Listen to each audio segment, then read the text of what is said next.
Count Alucard, real name Norman Matson, a famous illusionist, claimed he couldn't be killed.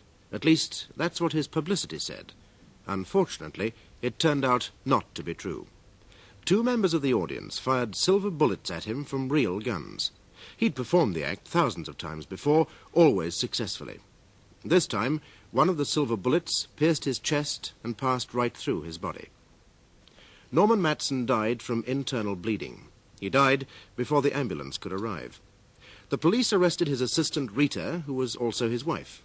She was charged with murder and is appearing at Fulchester Crown Court today. Police and medical witnesses have been heard. Their evidence has not been questioned by the defense. It's now the turn of Frank Tyler, manager of the nightclub where Norman Matson died, to take the stand.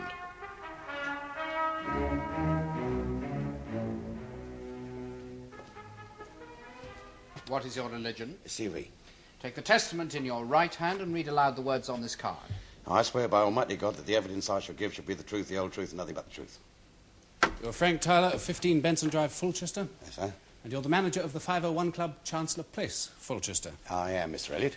It was at your club, was it not, that Mr. Matson was killed? Yes, sir. Most unfortunate business, too. Mr. Matson, Norman Matson, was a performer, was he not? An artiste? Well, he was an illusionist, actually, sir. Marvellous act. Would you describe the act for us, please, Mr. Tyler? Well, actually, sir, he didn't work under the name of Norman Matson, actually, because that wasn't his stage name, like. What name did he appear under? Count Alucard, Your Honour. Alucard? Yeah, it's Dracula spelt backwards. D-R... Oh, so it is, yeah. Yeah, I think he got the idea from some of those dreadful old films they show late at night on the Boxer, you know. Dracula sometimes appears as Count Alucard. Indeed. It's a sort of disguise, I suppose, if you see what I mean, sir. Anyway, as I was saying, Norman had this marvellous act. I mean, he could follow a stripper and hold an audience like you've never seen. And what form did his act take? Well, it used to vary, sir, but basically what happened was that Norman used to come on in this old Dracula gear. And what gear would that be, Mr. Tyler? Well, it was a long black cloak, sir, and teeth. Teeth? Yeah, he used to use fangs. He used to put false fangs in his mouth, sir. I mean, he was a vampire. And he was dressed all in black and a white dickie. Now, of course, he used all sorts of props, sir. He used the coffin and the wooden stake and, of course, the gun. He played the part of Dracula himself. Oh, and he was marvellous, Mr. Elliot. You should have seen his entrance. The lights used to go down and a spot would come on and pick it up. The coffin, I mean, he always made his entrance in the coffin. And then they put the coffin down, and then gradually the lid would slide to one side, and a hand would come out and grip the side of the coffin. Oh, it really got the audience going, sir. And what part did Mrs. Matson take? Well, sir, Rita, that's Mrs. Matson, she used to take volunteers from the audience. And they used 2 guns, sir, both muzzle loaders. The guns were not fakes, then? Oh, no, they were very real, sir. That was one of the reasons why Norman wouldn't let anyone touch his guns between the shows. I mean, he was very particular about his guns, sir. Fanatical, you might say. Members of the audience examined the guns? Yes, sir. What happened then? Well, then the guns were loaded, sir. By the audience? Yes, sir. What were they loaded with? With a black powder and then a silver bullet, sir. I mean, Rita used to take the bullets into the audience to have a mark so they could be identified later. Please go on. Well, then Norman, dressed up in this Dracula gear, used to throw his arms aside, and he had a white shirt front, sir. Just this one flash of white with all that black. And the 2 men who were going to fire at him, sir, were told by Rita to aim very, very carefully at that piece of white shirt front, sir. And then they used to fire, and Norman would sort of stagger. Oh, it was a marvellous effect, sir. Yeah. Very, very. But you see, suddenly 2 blotches of blood would appear on that shirt front. It was really very lifelike, sir. And then Norman would sort of clutch at his chest and pretend he was hurt, you know, and people used to think that he was. They thought something had gone wrong, you know. And then he'd spit these 2 silver bullets out of his mouth. Now, the same silver bullets that had been in the guns. Mr. Tyler, the same bullets? Well, they had the markings, sir. I mean, that was the puzzling part of the act. What used to happen next? Well, then Norman would rip away this blood-stained shirt, sir, and show the audience his chest, which was completely unmarked. Then he used to grab Rita, tear her dress half off, and sink his fangs into her throat. Blackout. A spectacular act. Oh, it was wonderful, Mr. Elliot. As I say, Norman was one of the greatest showmen I've ever seen in my born days. Did you know Mr. Matson well? Yes, I think so, sir. Did he ever tell you how he performed this illusion with the silver bullets? Oh, he often said he would, but somehow he never did. Do you have any idea as to how it was done? Not really, no. I used to think it was something to do with the bullets. Yeah, but I don't see how it could have been. Do you? Mrs. Matson was his permanent assistant. Oh, yes, sir. He wouldn't go on without her, sir. He said it was too dangerous to work with anyone who didn't know the act. The night Norma Matson was killed, did the act go exactly as you've just described it? More or less, sir. More or less? Was there a change in the routine of the act? Well, not actually a change, sir, but this time, Rita, she did load one of the guns herself. This was unusual. Well, I haven't seen her do it before, sir. And you've seen the act many times. Oh, yes, I mean, Norman's played for 2 weeks a year for the last 5 or 6 years at my club. Always with his wife as an assistant? Yes, sir. Always with the same act? Well, he used to vary the act a bit, but whenever they did this illusion with the bullets, it was never changed. He said it was far too dangerous to mess around with. Let's go back to the night of the shooting, please. Now, you say Mrs. Matson loaded the gun herself. Yes, sir. Did she also fire the gun? Oh, no. She gave it to the volunteer and said, make sure you get him. Did both members of the audience fire together? Yes, sir. And Mr. Matson was shot?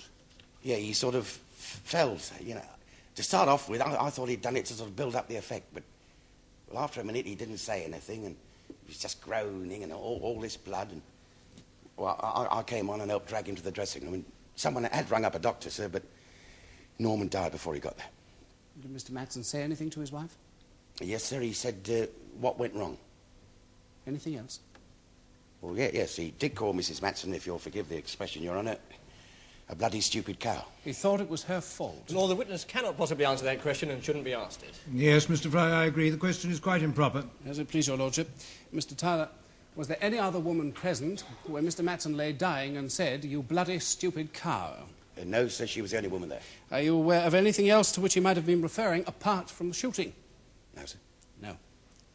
Now, you say you knew Mr. Matson well. Yeah, pretty well, sir. What kind of man was he?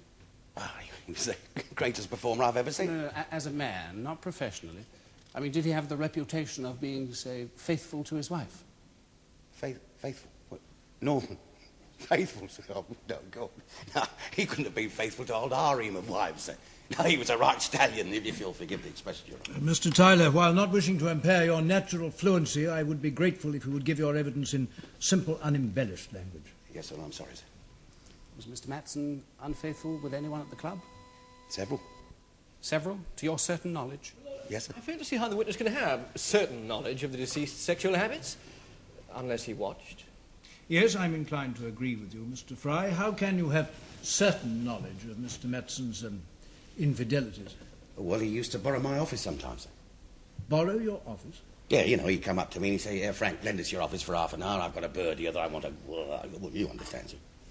But why your office, Mr. Tyler? Did he have a flat or his dressing room? Well, yeah, but you see, Rita was usually at the flat, sir, and my office had a couch and his dressing room didn't. I see. And then about 4 days before he was shot, sir, I'd forgotten that he borrowed the office, you know, and I walked in and well, there he was with one of the strippers, sir, Daisy Pratt. Do you make a habit of lending your office for immoral purposes, Mr. Tyler? Oh, no, Your Honour. But if I may be permitted to explain, sir. You see, every time we engaged Count Alucard, the business was marvellous, sir. I mean, you can say anything you like about Norman, but he was a real pro. He was a pleasure to work with, sir. I mean, you could always be sure that Norman would turn up on time and he'd be sober. And he'd give the audience a darn good show for their money, sir. I mean, I've known comics that drink. I've known strippers who suddenly see God and refuse to go on at the last moment. I've had singers who feel they can't sing with anything less than a symphony orchestra, sir. But after all that, well, all right. Norman couldn't keep away from the women, sir, but if it did mean by lending him my office for an odd half hour during the weeks he was working for me, if it meant it kept him happy, sir, well, it was worthwhile for me too. You said the deceased was unfaithful with several women. Did Mrs. Matson ever say anything to you to indicate that she knew about this? Well, yeah, she caught him with one of the showgirls the night before he was shot, sir. In your office, Mr. Tyler? Oh, no, sir, no. I'm delighted to hear it. Yeah, Rita and Norman had a big row about it. Which showgirl was it? It was Dorothy Greenway, sir. Miss Greenway is the next witness for the prosecution, my lord. At the time of this row, were you in the club? Well, yes, I was, sir, because it took place in the bar, and I was just having a quick one, you know, before we opened. You were then a witness? Oh, I was involved, sir. Because, you see, Rita threw a drink at Norman. It was, well, it was gin, I think, sir. But it hit me. And, well, of course, I had to go and change before I let the customers in. I mean, it was jolly lucky I had another dinner jacket hanging up in the office. Was Mrs. Matson very angry? She was steaming, sir, steaming. Mr. Matson, was he upset? Norman? Oh, no, he was very calm. He just drank his tomato juice. He would never have spirits before a show, so it's like to keep his wits about him, you know. And he laughed. He laughed. Well, of course, that made her madder. I mean, he just stood there and laughed, even when she said it. When Mrs. Matson said what? When she said she'd kill him.